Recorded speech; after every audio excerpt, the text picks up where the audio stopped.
It was one of those unusually quiet Thursday afternoons in Crestwood, the kind where the sun hangs still in the sky and everything moves just a little slower. School had just let out, and kids were walking home in groups, backpacks bouncing. Downtown was calm. Clean sidewalks, blooming flower beds, and parked cars lined the streets like rows in a showroom. Marcus James didn't rush. He never did. Wearing a crisp navy blue suit, his tie knotted with precision, he sat comfortably behind the wheel of a sleek black government-issued SUV. The city's seal was subtly etched into the rear license plate frame. Tinted windows, smooth engine, official business. He had just left a meeting at the local housing authority and was headed to City Hall, another routine stop in a week packed with policy talks and community hearings. To anyone paying attention, he looked like a man with purpose. But to Officer Kyle Brennan, who was parked 2 blocks away running plates in his patrol cruiser, something about the picture didn't sit right. He noticed the vehicle first, high-end, dark, low idle. Government plates, yes, but the driver. Brennan squinted. Young, black, well-dressed, alone. Driving that car? His training didn't trigger suspicion. His bias did. Kyle had been on the force for almost 8 years.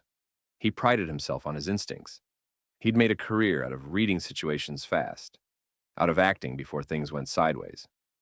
But this time, his instinct wasn't about danger. It was about control. He flipped on the cruiser's lights without hesitation and pulled out from the curb. Marcus saw the flash in his rearview mirror and let out a quiet breath. He didn't panic, didn't even frown. He simply guided the SUV to the side of the road and parked, careful to align it just right to avoid blocking a hydrant. Then he placed both hands visibly on the steering wheel, fingers spread, and waited. This wasn't the first time. Not by a long shot. He watched calmly as the officer approached from behind, sunglasses on, hand hovering near his hip. Marcus had already lowered his window. The officer didn't smile. "License and registration," he snapped. Marcus began to respond, his voice low and steady. "Officer, this is a city vehicle." "I said license and registration," the officer interrupted again, tone sharper. There it was. The shift. Marcus stayed calm. "You can call dispatch to verify. The car is—" "Step out of the vehicle." The words landed like a brick. Marcus blinked once. A long pause. Then, with a deep breath, he unbuckled his seatbelt, slowly opened the door, and stepped out into the street. The jogger across the street slowed to a walk. The barista from the coffee shop inside the window frowned and leaned closer to the glass. The sun caught the shine of Marcus's watch as he stood upright, hands relaxed at his sides, shoulders square. No aggression, no fear, just disappointment, worn like an old coat. And still, Officer Brennan's posture was rigid, eyes cold. "This car doesn't belong to you," he said, but the badge on the dashboard said otherwise. Marcus stood still, his polished shoes planted firmly on the asphalt.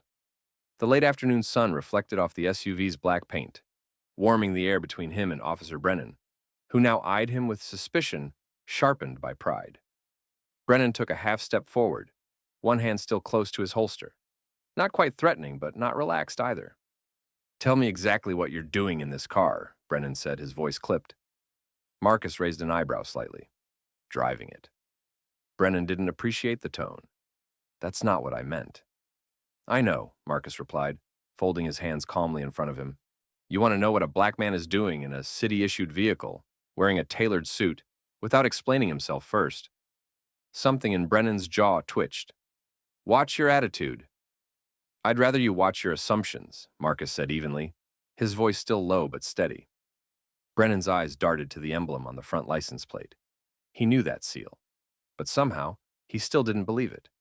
He pulled out his radio and pressed the button. "Dispatch.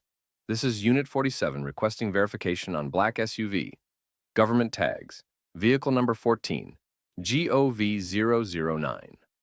Possible misuse or misidentification. Driver. Uncooperative." Marcus let that hang in the air. Uncooperative. It was a word that had been used against men who looked like him for decades, as a justification, as a warning, sometimes as a threat. From across the street, a woman began filming with her phone.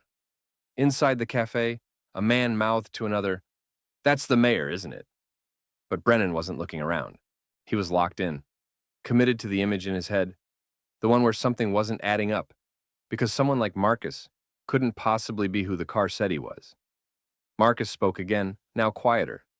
You might want to stand down, officer, because when that radio responds, this entire interaction's going to look very different.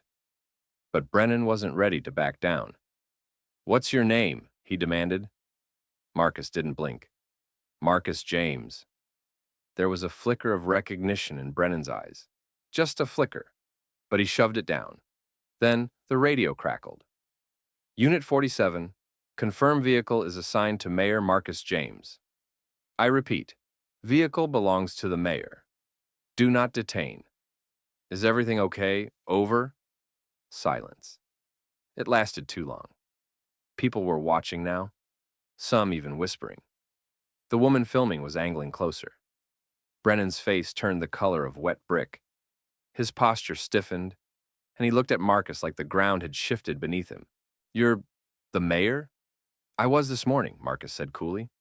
But if you keep escalating this, I might not be by tomorrow. A long pause. Brennan took a step back, suddenly aware of how many eyes were on him. He cleared his throat and awkwardly muttered, Just doing my job, sir. Marcus raised his chin slightly. No, you were doing your version of your job. He didn't yell. He didn't curse. He didn't raise his hands or voice. He didn't need to. The truth had already spoken loud enough. The tension was no longer subtle. It radiated down the sidewalk and across the street like heat rising from summer asphalt. People who had paused out of curiosity were now locked in place by something more powerful: awareness. They weren't just watching a traffic stop. They were witnessing something far older and deeper, a collision between authority and assumption. Officer Brennan took a full step back. His eyes darted from Marcus to the crowd, to the cafe window and back again. The hand that had once hovered confidently over his belt now awkwardly fumbled with his radio, trying to appear busy, trying to escape the weight of his mistake. Marcus stood calm, centered. His hands were still clasped in front of him, not because he needed to appease, but because he refused to lose his composure. Sir, Brennan began, his voice strained, I didn't recognize you. If I had known? Marcus raised a hand slightly, silencing him with a gesture so small it carried more weight than any speech. Knowing who I am shouldn't have mattered. The officer blinked. I pulled you over because you didn't see a mayor, Marcus continued, voice even. You saw a black man in a nice car and assumed he didn't belong. Brennan opened his mouth, then closed it. He had no script for this part. No training that prepared him for public humiliation, especially not with phones pointed and his own radio, confirming the error in real time. The air hung thick between them. Behind Marcus, a man in a hoodie muttered, This is why we don't feel safe. Someone else nodded silently. The murmurs of the crowd were beginning to harden into judgment. Not the wild anger of a riot, but the solemn, still anger that comes from tiredness. Marcus turned slightly to face the small gathering. I need everyone to remain calm, he said gently. This isn't about shaming. It's about showing. He looked back at Brennan. Showing what happens when accountability walks into authority and refuses to back down. Brennan shifted uncomfortably, every second stretching into an eternity. Marcus finally broke the silence with a single sentence. Am I free to go, officer? The words felt like a slap. Brennan nodded stiffly. Yes, sir. Marcus turned, walked calmly back to the SUV, and opened the door. Before stepping in, he paused and said loud enough for the entire street to hear, Next time you pull someone over, see the human first. And with that, the door shut, the engine hummed, and the mayor of Crestwood pulled away, leaving behind a man in uniform, a shaken crowd, and a moment no one would forget. The SUV disappeared around the corner, but the silence it left behind echoed down the block. Officer Brennan remained by his cruiser, frozen in place, the flush of humiliation still climbing up his neck. He could feel the stares, even with his back turned, the silent condemnation of a neighborhood that now saw him differently, not as a protector, not as a servant of the community, but as a symbol of something broken. He got back into his patrol car, shut the door, and sat still. He didn't drive away.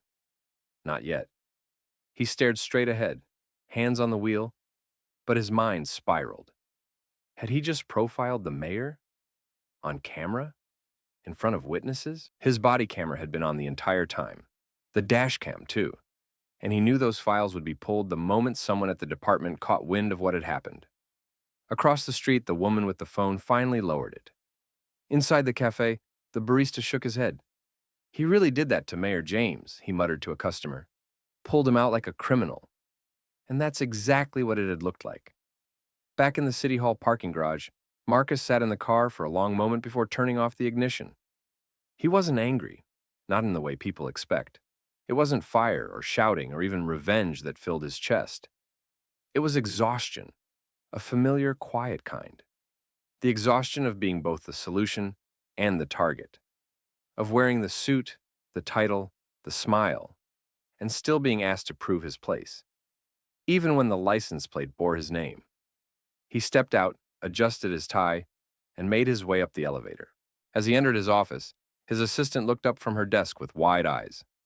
"Sir," she said carefully, "there are already 3 voicemails, 2 reporters asking for comment, and—" "I know," Marcus said softly. "Let's handle it properly. Do you want to make a statement?" He thought for a moment. "No, not yet. I want to see if the officer files a report." The assistant hesitated. "And if he does?" "Then I'll file one of my own," Marcus said, "but not against him. Against the system that trained him to see a threat before a citizen." He walked into his office and closed the door gently. This wasn't over, but it wasn't going to be a fight either. It was going to be a lesson, taught on the largest stage possible, and Mayor Marcus James was ready to teach. News spread quickly, as it always did when race, authority, and power collided in public. By that evening, the video taken from the sidewalk had already gone viral. Local news channels picked it up within hours. The footage showed everything: Officer Brennan's confrontational approach, Marcus's composure, the stunned moment when dispatch confirmed the vehicle belonged to the mayor. But it was the final words that struck a chord. "Next time you pull someone over, see the human first." Those words rippled across the city like a pebble dropped in still water. That night, while Marcus was at home reviewing city council proposals at his kitchen table, he received a call from the chief of police, Diane Travers. "Mayor James," she said carefully, "I wanted to reach out before this spirals any further." "It's already spiraled," Marcus replied, not unkindly.